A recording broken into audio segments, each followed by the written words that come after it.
지금 이제 이렇게 나눠줬죠? 한번 보시면 어떤 거냐면, 갑목을 볼 때, 예를 들자면, 갑을병정 무기경신인계 이거를 볼 때,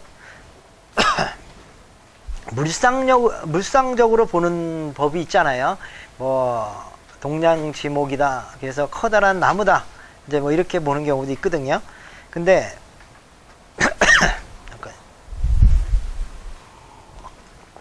이거를 또 이제 그렇게 보다 보면, 일괄적으로 어떤 거를 보기가 어려울 때가 많거든요.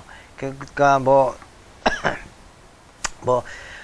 화는 태양이다, 뭐 이런 식으로 이제 그 물상적으로 보는 경우도 있지만, 이제 식신을 가지고 정신 구조를 표현하기도 하는데, 오늘은 이제 그 갑목이나 을목이나 이런 성향을 이 십신적인 부분으로서 분석하는 것을 이제 알려드리는 겁니다. 그래서 내용은 비슷비슷해요. 왜 그러냐면 그 어떤 형상을 이제 그 물상에서 따오기도 하고 이런 이제 십신적인 부분으로 이제 이렇게 그거를 따오기도 하기 때문에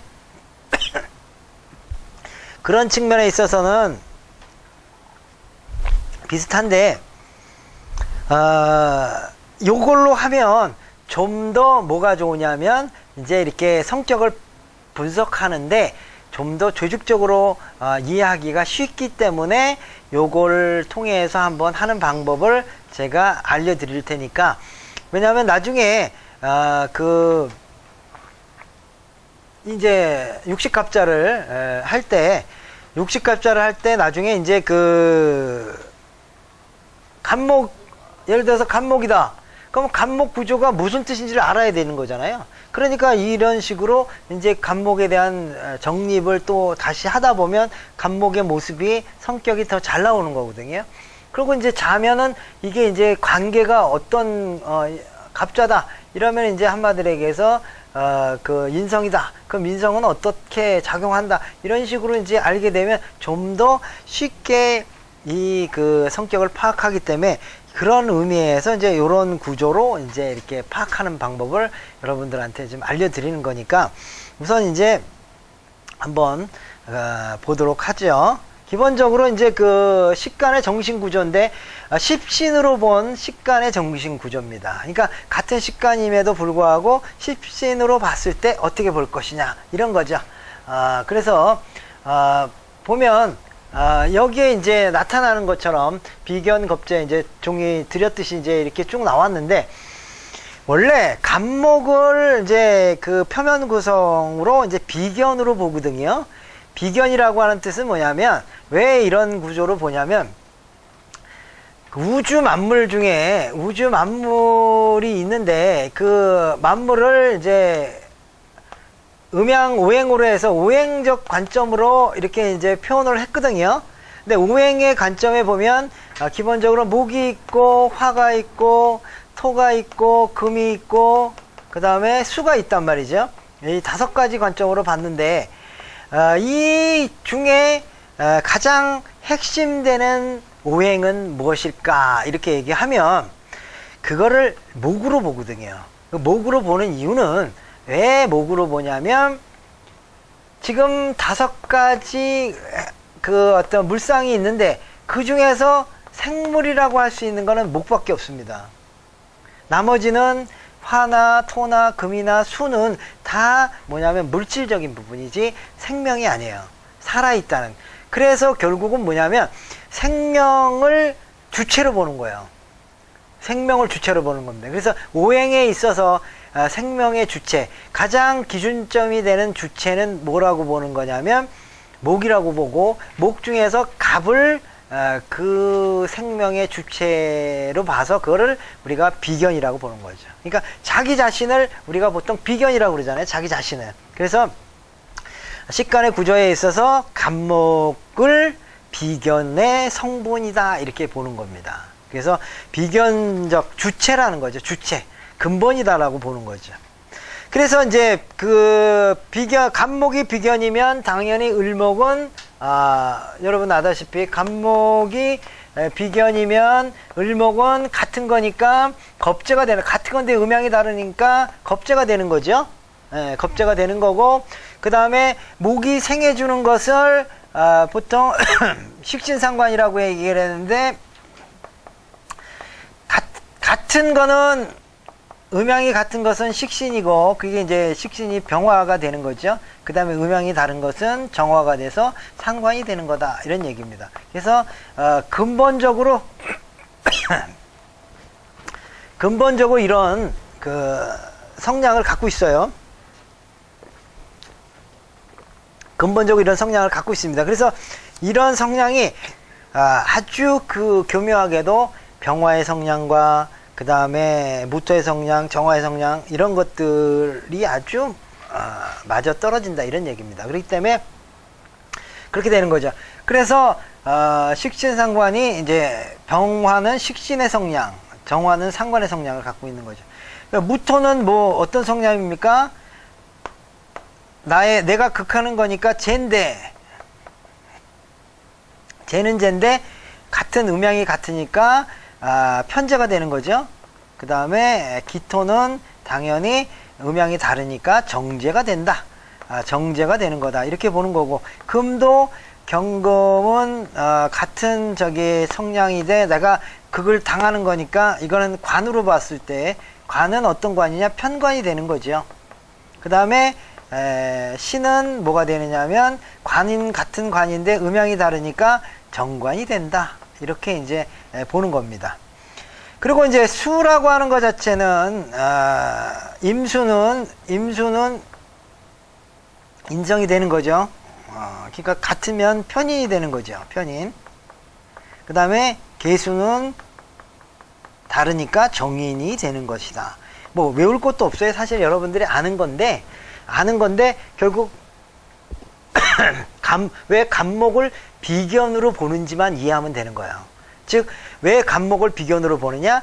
오행에 있어서 가장 주체가 되고 살아있는 건 간목밖에 없기 때문에 그거를 기준으로 다른 것들을 이렇게 풀이하는 거죠. 그래서 간목이 비견이 되면서 그 같은 목인데 음양이 다른 것은 겁재가 되는 것이고, 그 다음에 병화는 나의 이제 식신이 되는데, 식상이 되는데 나하고 음양이 같으므로 식신이 되는 거고, 정화는 나하고 음양이 다르니까 상관이 되는 것이고, 그 다음에 무토는 쟤는 쟤인데 같으니까 편재가 되는 거고, 그 다음에 기토는 다르니까, 음양이 다르니까 이제 정제가 되는 거고, 그 다음에 경금은 나를 극하는 거다. 그러니까 금극목이 되니까, 이러니까 이제 관인데 경금은 나하고 음양이 같으니까 편관이 되는 거고, 그 다음에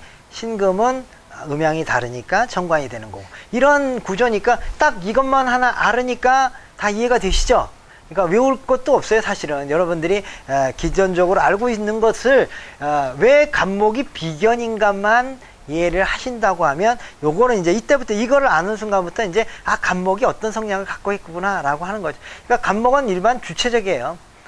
뭔가 남의 말 잘 안 듣습니다. 기본적으로 자기 중심적으로 가려고 하는 성향이 있습니다. 그게 이제 비견의 뜻이고, 겁재 또한 마찬가지로 흔들흔들 거리긴 하지만 그렇다고 해서 꼭 남의 의견을 따라가는 성향은 아니다라는 걸 알 수가 있는데, 근데 이게 이제 표면에 나타나는 심리 구조인 거죠. 겉모습이 그렇다라는 거죠. 겉모습과 또 내면은 다른데, 여기서 이제 뭐가 성립이 되느냐 하면 음양의 원리가 성립이 되는 겁니다.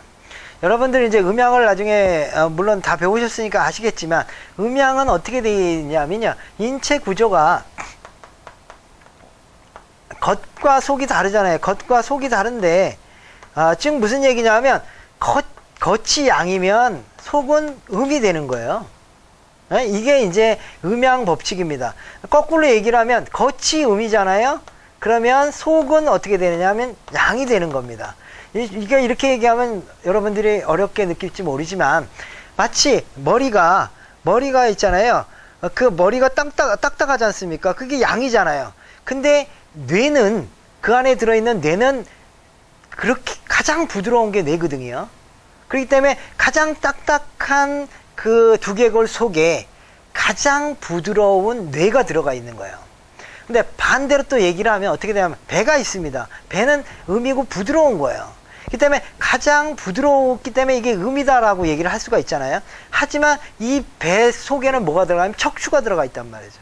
가장 튼튼한 강한 척추가 양이 들어가 있는 겁니다. 그렇기 때문에 항상 모든 세상의 구조는 겉이 양의 딱딱함이 있으면 속은 부드러운 음이 들어가 있는 거가 이게 구조로 돼 있다라는 겁니다. 그렇기 때문에 결국 성향도 어떻게 되어 있느냐면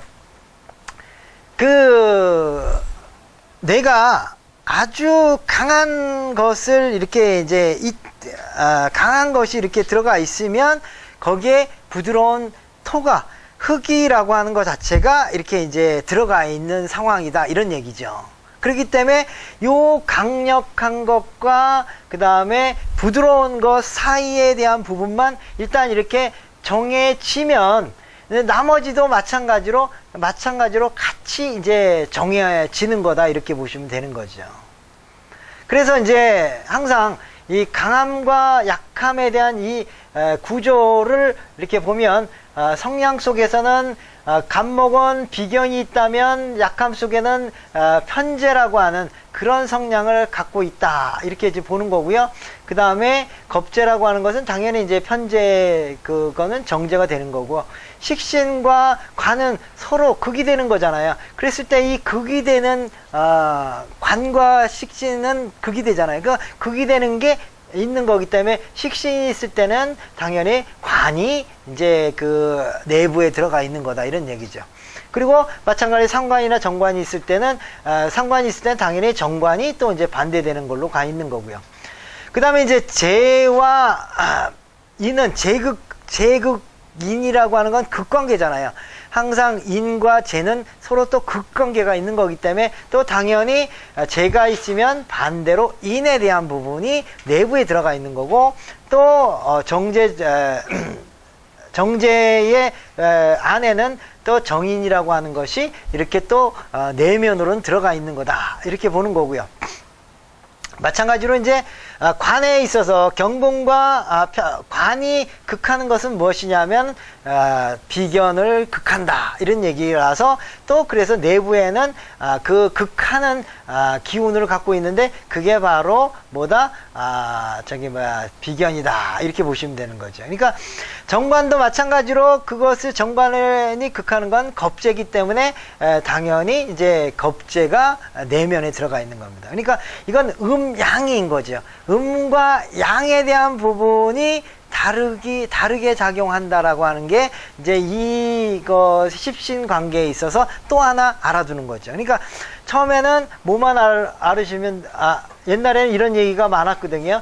그냥 음양 오행에 있어서 오행에 살아있는 것은 목이기 때문에 목이 있는 것이 주체다라고 이제 해석을 했다면, 항상 겉면과 내면은 음양으로 갈려져 있는데 내가 극하는 것이 내면에 들어가 있다 이렇게 이제 해석을 하시면 아주 해석하기가 외울 것도 없어요. 그죠? 내가 극하는 것, 그러니까 즉 비견이 극하는 것은 편재고, 겁재가 극하는 것은 정재고, 그 다음에 식신이 극하는 것은 편관이고, 상관이 극하는 것은 정관이고, 그 다음에 편재가 극하는 것은 인이고, 제극인, 그 다음에 정재가 극하는 것은 정인이고, 그 다음에 편관이 극하는 것은 비견이고, 또 정관이 극하는 것은 겁재고, 당연히 인성은 식상을 극하듯이 마찬가지로 인이 극하는 것은 식신이고, 또 그 다음에 정인이 극하는 것은 상관인데,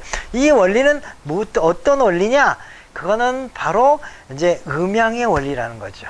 그러니까 이 식간의 모습을 한마디로 얘기해서 오행의 기준으로 삼고, 또 음양의 원리에 의해서 겉면과 내면의 속성을 이렇게 설명한 거거든요. 그렇기 때문에 요 속성대로 이렇게 그 간목을 보고 을목을 보고 이렇게 되다 보면 뭐 여러분들이 또 알았던 뭐 동양지목이고 뭐 겉은 살아있고 뭐 이런 나무의 뜻과 또 그 다음에 부드러운 뭐 을목은 어떻고 그 다음에 뭐 태양을 닮은 저기 뭐야 병화는 어떤 성격이고 뭐 저기 촛불 같은 정화는 어떤 성격이고 뭐 그 다음에 산 같은 무토는 어떤 성격이고 그 다음에 뭐 논과 같은 기토는 어떤 거고 그 다음에 뭐 광성 같은 경은 어떤 뜻이고 그 다음에 보석과 같은 신은 어떤 뜻이고 그 다음에 이제 뭐 그 인공의 물과 같은 임수는 어떤 뜻이고 또 그 다음에